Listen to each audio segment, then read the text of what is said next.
Πώς να φτιάξετε το ρολόι σας. Ανοίγουμε το σακουλάκι. Μέσα θα βρούμε το μηχανισμό, οροδείκτη, λεπτοδείκτη, δείκτη δευτερολέπτων, λαστιχένια φλάτζα, ροδέλα, παξιμάδι και κρεμαστάρι.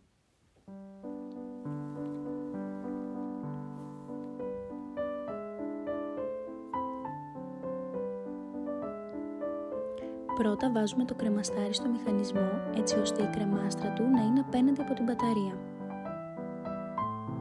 Από πάνω βάζουμε τη λαστιχένια φλάτζα και μετά βάζουμε όλο το μηχανισμό στην τρύπα πίσω από τη φωτογραφία.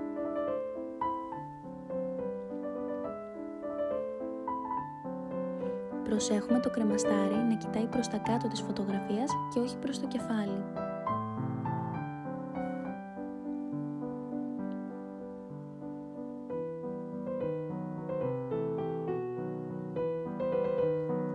Βάζουμε τη μικρή ροδέλα και μετά βάζουμε το παξιμάδι. Βιδώνουμε το παξιμάδι μέχρι να εφαρμόσει καλά.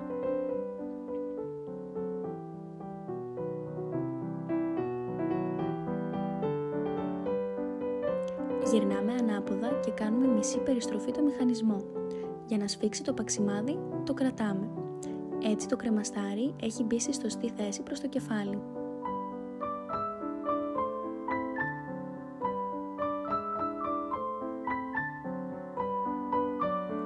Βάζουμε πρώτα τον οροδείκτη, μετά το λεπτοδείκτη και στο τέλος τον δείκτη δευτερολέπτων, χωρίς να πιέζουμε δυνατά.